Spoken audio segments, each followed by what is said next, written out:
एक था वक्त जब पहाड़ियों के गुआर बीच एक सुनसान जगह थी जिसे लोग बास्तिय संग कहते थे। वहां के लोगों के दिल इतने सख्त हो चुके थे जैसे वो खुद पत्थर के बन गए हों। वहां का बादशाह जालिम खान बहुत तकब्बुरी था। उसके दिल में किसी के लिए जगह नहीं थी, ना अल्लाह के लिए न इंसान के लिए। वो अपने आप को सबसे बड़ा समझता था। उसका बेटा शमशेर भी उसी तरह कमांडी था। वो लोग गरीबों पर जुल्म करते, बेबास लोगों को रुलाते और जंगल के जानवरों को सिर्फ माजे के लिए मारते थे।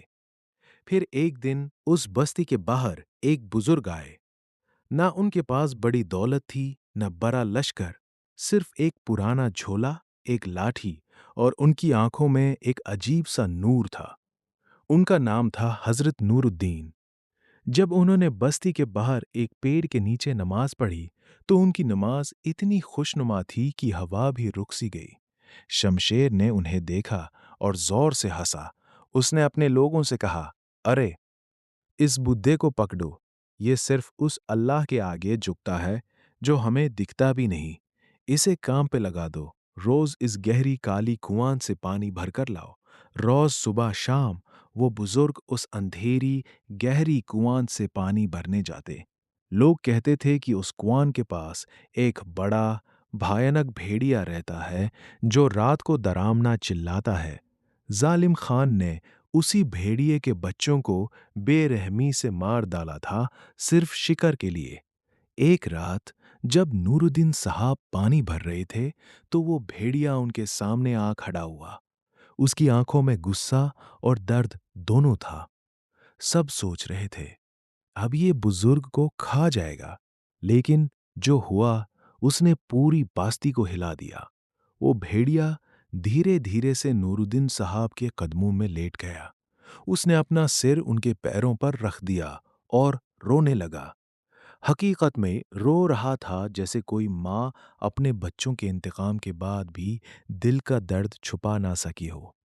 नूरुद्दीन साहब ने अपना हाथ प्यार से उसके सर पर रखा और नर्म आवाज में कहा, बेटे, तू भी उसी राब का बंदा है जिसने मुझे यहां भेजा है। तेरा दर्द भी उसी को मालूम है। बस कर, अब रोना बंद कर। उस दिन के बाद वो भेड़िया हर रात हर तरह के भू साथ कुआं तक आने लगा, पानी भरने में मदद करता और फिर चुपचाप जंगल लौट जाता। फिर एक दिन जालिम खान के बोलिया खुद की बीच खत बेटा। पूरी बस्ती में जश्न मनाया गया।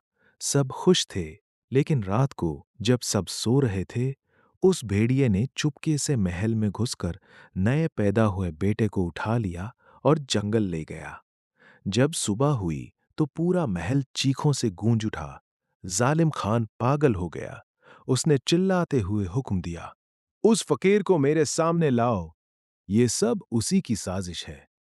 जब नूरुद्दीन साहब को लाया गया तो उनकी आंखों में कोई डर नहीं था, सिर्फ सुकून था।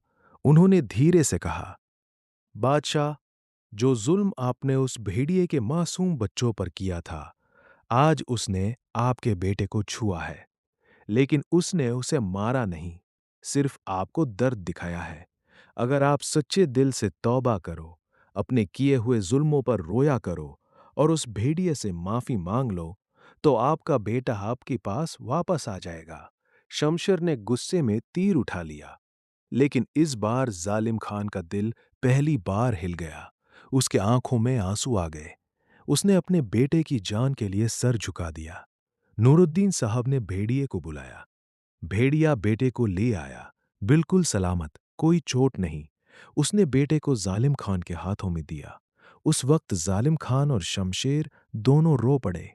उन्होंने अपने सारे हथियार तोड़ दिए, जुल्म के सब निशान मिटा दिए और सच्चे दिल से कलीमा पढ़ा। लेकिन उनके वजीर बख्तियार ने यह सब नहीं सहा। उसने बाहर से डाकुओं की टोली बुला ली। रात को जब हमला हुआ तो जंगल के सारे जानवर उस भेड़िए के साथ बस्ती की हिफाजत के लिए आ गए। भेड़िए ने अपनी जान पर खेलकर नूरुद्दीन साहब की हिफाजत की। और जब नूरुद्दीन साहब ने दुआ की, बिजली चमकी और डाकू तबाह हो गए। जब सब ठीक हो गया तो नूरुद्दीन साहब मुस्कुराए और बोले, अब ये नूर आपके दिल में है बेटे, इसे जिंदा रखना। मैं तो बस एक पैगाम लाया था। फिर वो चुपके से चले गए, कभी वापस नहीं आए। लेकिन बास्ती बदल चुकी थी। लोगों के दिल पत्थर से नर्म हो गए थे। उन्होंने बास्ती का नाम बदल दिया, बास्ती नूर।